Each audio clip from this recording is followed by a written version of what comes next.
Alright, so good morning po sa inyong lahat mga kababayan. Pag-usapan natin itong survey na to.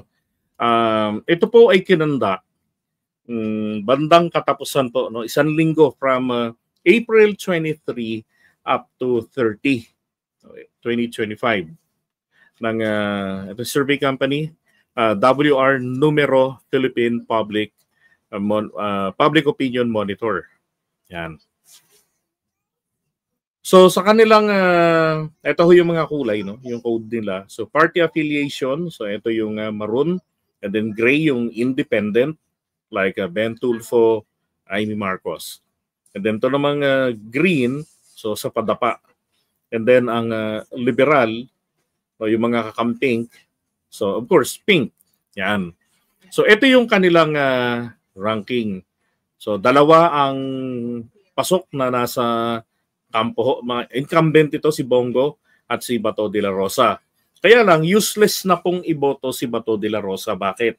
Tingnan nyo ha, pag si Bato de la Rosa ay inaresto na ng ICC, edi parang mauulit lang ho, no, mas worse pa yung mangyayari kumpara doon sa panahon ni Leila de Lima.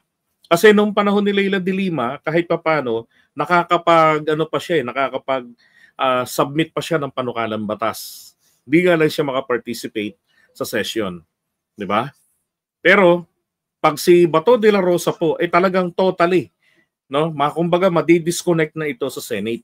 Siyempre, hindi nga pinapayagan si Digong na mag-cellphone. Pwede lang dalawin. Oh. Di ba? So, useless na iboto ito kahit ng mga DDS. Mas maganda pa ang mga DDS, no, pumili kayo sa grupo nyo lang din ng kandidato nyo, huwag lang si Bato de la Rosa. Kasi para kayong bumoto ng basura. Dahil nga dadamputin ng ICC yan eh. Oh, dapat nga maaga pa dinampot na to, last year pa nga. 'Di ba? Para sana ang iboboto natin tawag diyan, sakto lang 12, 'di ba? O kung naaresto naman ito ng maaga-aga bago tong magprint ng mga balota, di 13 ang iboboto natin na senador, 'di ba? Kasama pa si Bongo pala. Wala, useless din. Diba? So mauuwi ang ating Senado nito, 20. Dos. Sus Mariosep. So, eto ngayon yan. Tingnan nyo ha. So sa kanilang survey na lumabas po, ay pasok po etong si Bam Aquino ng kakamping. So ito. Diba? Erwin Tulfo. So nagkataka tayo, bakit palaging number 1 si Erwin Tulfo, number 2 si Bongo, vis-a-vis, palitan ng pwesto. Diba? Bakit matataas tong mga to? Yan. So malalaman po natin ang sagot dyan dito ho sa second slide. Okay natin. Itong second slide. So, sabi rito, pre-election preferences for the 2025 Senate elections by partisanship. So kung titignan nyo siyempre tinitignan nyo Bato de la Rosa sa pro-Duterte. So iboboto ng mga pro-Duterte si Bato de la Rosa, higat 60%, 58% kay Bongo. Yan. So tingnan nyo rin po rito, si Bongo ay iboboto rin ng mga Marcos loyalists, Marcos supporters, 39%. Ito yung sinasabi kong nakaraan. No? Maging sa mga Marcos loyalist, meron sa inyo na alam kong iboboto si Bongo. At inyo ring iboboto si Amy Marcos. So, yung mga maka-Amy Marcos, no? Binubudo lang po kayo ni Sara. Bakit? Hindi rin po kasi nila tanggap ng mga pro-Duterte si Amy. Imagine, walang Amy Marcos dito. Rather, they would vote for Ben Tulfo na isa sa mga independent. Diba? So, syempre, ayaw rin po nila kay Heidi Mendoza. Diba? Ayaw rin nila rito kay Ping Lacson. Walang Ping Lacson dyan. Bakit? Ito pong Ping Lacson at si Heidi Mendoza, ito yung talagang siguradong magpapaihi kay Sara pagdating na sa impeachment trial. Diba? So hindi nila boboto. Okay, so ang mga iboboto lang po ng Pro Duterte, hindi rin po sila solid sa Duterte. Madi-DS, makinig kayo. How would you feel, yung mga nandito sa live natin, how would you feel? Hindi pala kayo solid. Di ba? So, dalawa lang ano niyo, preferred niyo kung tutuusin, no? Si Bongo. Tapos si Marcoleta. Di ba? And then, Philip Salvador, Jimmy Bondoc. So, yan pong mula rito sa panglima. Rodante Marcoleta, Philip Salvador, Jimmy Bondoc. Hindi po stable yung mga yan. Pwede hong magbago pang isip ng mga yan, maitaas pa nila, o pwede hong tuluyan nilang i-drop yung mga yan. Now, gaya lang na sinasabi ko, kung gusto talaga ng mga DDS na meron silang matibay na kakampi ni Sara at ni Digong sa Senado, huwag niyong iboto si De La Rosa at si Bongo. Dahil pag yan ay hinugot na ng makapangyarihang ICC, sisi kayo ngayon. 'Di ba? Kasi siyempre ang papalit diyan ay mga taga-alyansa. Ang walang papalit literal. Ang ibig sabihin, dahil yung absence nila, hindi na sila makaka-participate sa boto. 'Di ba? Hindi na rin makakagalaw masyado ang impluwensya ng mga Berde sa Senado. Now, napansin ko rin dito, galit sila kay Abalos. Okay, ayaw nila kay Abalos. Wala dito. 'Di ba? Pero ang masakit, mga taga-alyansa ang kanilang susuportahan. Maging si Camille Villar na ini-endorso ni Sara, malabo rin. 'Di ba? Magulo ang boto ho ng mga Pro Duterte o ng mga DDS. Now, pagdating naman rito sa Pro Marcos, nangunguna sa kanila ay si Erwin Tulfo, Tito Soto, mga Marcos loyalist. So yung mga nakakita ng post ko sa FB ko kanina, ito yung pinaghuhugutan. This is what I was saying. Tinatarantado na kayo ni Aimee, iboboto nyo pa. Talagang sakit ng ulo ang hanap nyo. Right? Nakikita nyo lang tinatarantado na kayo ni Aimee. Diba? Sabi nga ng isang nag-comment, hindi kami nakipaglaban na mapabalik ang mga Marcos mula 1987 hanggang 1991. Para lamang sirain ni Aimee. Diba? Ang problema, base sa survey na to, pangatlo pa sa preferences ng mga pro-Marcos o ng mga loyalista, si Aimee. She got 48%. And then Lito Lapid, Bong Revilla, Lacson, Abby Binay, Ben Tulfo na pang-apat, no, sa preferences ng mga DDS. Tapos sa Pia Cayetano, Camille Villar, Benher Abalos. Panghuli pa si Benher Abalos na talagang katulad rin ni Erwin Tulfo, kaibigan ng Pangulo. I don't know why. Diba? Maaring galit sila kay ayaw nila kay Abalos kasi mas nagsilbi si Abalos kay Duterte. Diba? Parang si Tolentino. Rito man wala rin dito si Tolentino. 'Di ba? Ang banat kasi sa kanila, mga balimbing sila. Well, to tell you frankly, maging ang ating Pangulo si PBBM, hindi ba? Nagpalit partido rin siya from KBL. Tapos tinanggap niya noon yung alam ko sa pagka-kongresista niya yun Tinanggap niya nila ni Aimee yung pagiging guest candidate sa Nationalista Party. After election, and then wala yata si Aimee ron, si BBM lang. Nanalo si BBM, kaya lang sinipa siya ng KBL. Kaya nanatili siya sa Nationalista Party. Kaya lang, nitong 2022, hindi siya kayang panindigan ng Nationalista Party kasi masyado silang nakatutok sa mga Duterte kung anong desisyon. Alipin sila. So, katulad ng tatay niya na hindi kayang panindigan ng mga liberal nung araw, noong 1965, so he bolted out from Liberal Party. Si PBBM naman, he bolted out from the Nationalista Party na siyang nilipatan ng tatay niya. So, napunta si PBBM sa isang DDS political party na Partido Federal ng Pilipinas. O yung PFP. Ano yan? DDS ang gumawa niyan ng partido na yan. So, mga Marcos loyalists, kitang-kita dito ang inyong krimen. Di ba? Yun pag maaasahan ng Pangulo na si Benhur Abalos, alangiya, kinulelat nyo pa. Tapos iboboto nyo rin si Bongo. In fact, Bongo got 39% ng mga Marcos loyalists. Ano to, nagpauto kayo sa Malasakit Center? Ay nako. For me, it's alright to vote Ben Tulfo eh.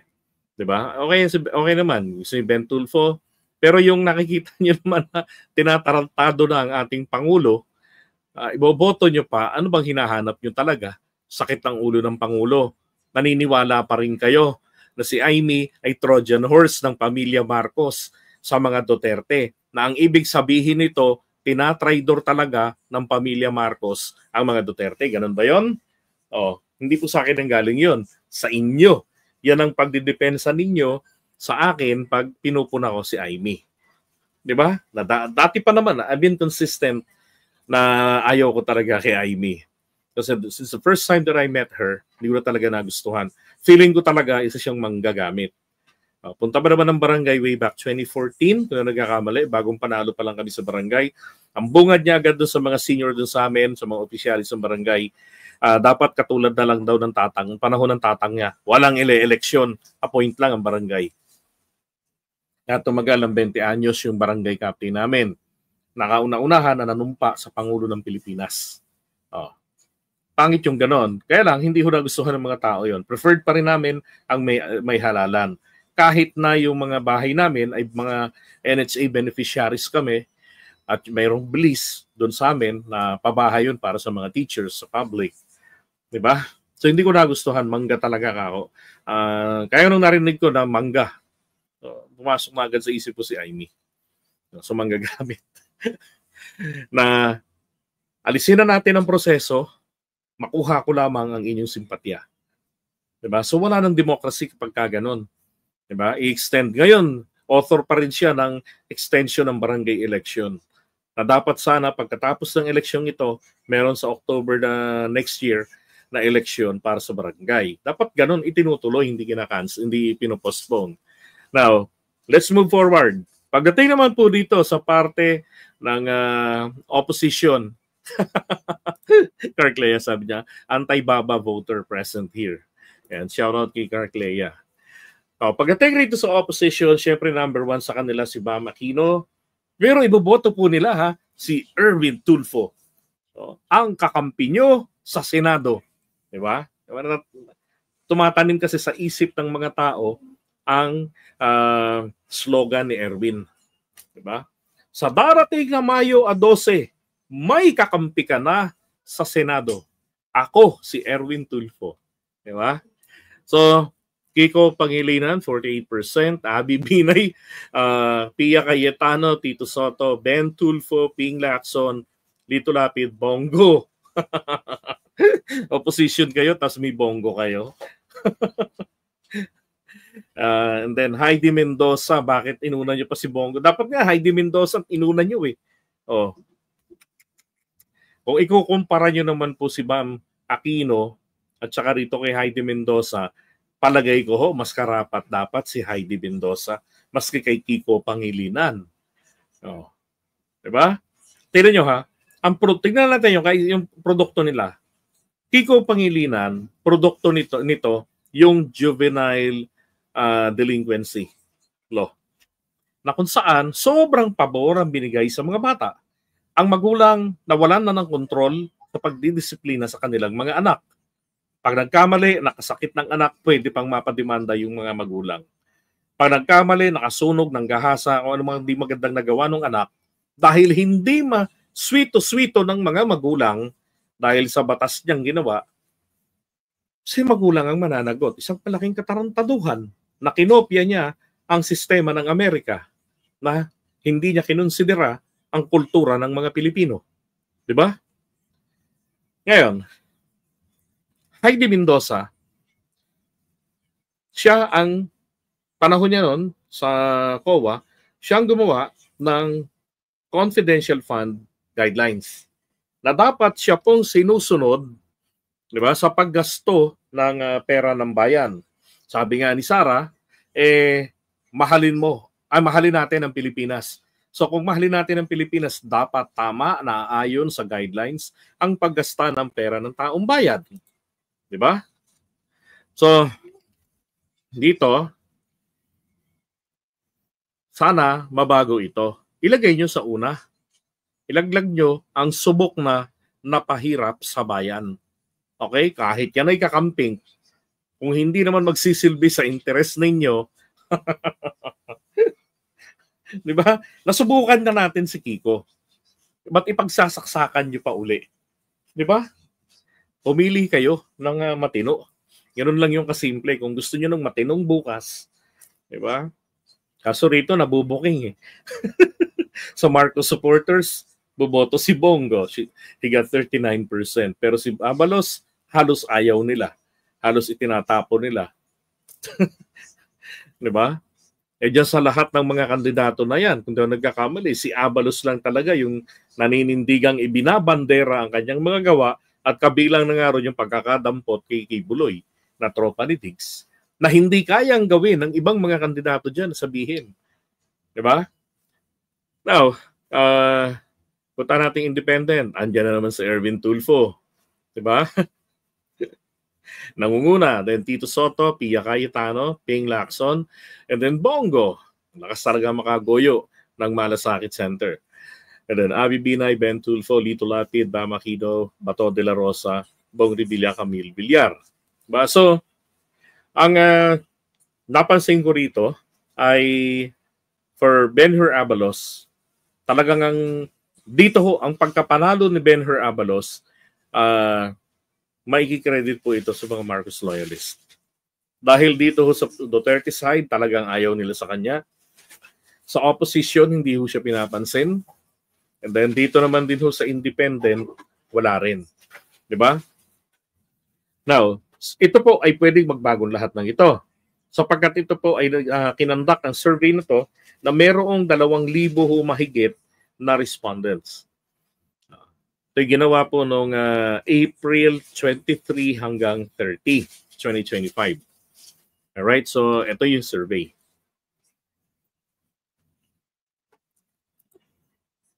Okay, siguro alam na natin gagawin natin. Para magsipanalo at para rin ho, malaglag. Kasi dito pa lang predictable na eh. May kita na natin yung, yung magiging galaw, magiging takbo. Di ba? So, dito sa side, pangunahin sa side ng Marcos, kailangan yung mag-recalibrate. Di ba? Isipin nyo na lang, bakit ko iboboto si Aimee kumpara kay Abalos? Ang strength lang ni Aimee ay apelido nito. Pero pagdating doon sa tunay na pagsisilbi sa bayan, I doubt. Dapat ganun eh, di ba? Meron ba pagsisilbi sa bayan? Wala ho sana tayong problema sa eleksyon, sa mga issue na darating na sasabihin nagkadayaan kung inasikaso niya mismo yung sariling panukalang batas niyang dalawa. Yung hybrid election system, di ba? Tapos yung new omnibus election code na isinubmit niya noong July ata hanggang August yun, isinubmit niya at sa Senado at na-refer ng mga ganong petsa sa kanyang sariling committee. Pero anong nangyari ho? Sarili niyang komite, sariling panukalang batas, inupuan. 2 taon mahigit, 2 taon na, magtatatlong taon na halos yung kanyang panukalang batas. Walang nangyayari. Ang dami ng panukalang batas na mas bata pa sa panukala niya ang naisabatas na pakinabangan na. Pero yung sariling batas hindi niya sikaso. Sariling panukala. Bakit? Bakit? Di ba? Yan daw kanyo ang gamot sa dayaan. Bakit hindi nasikaso?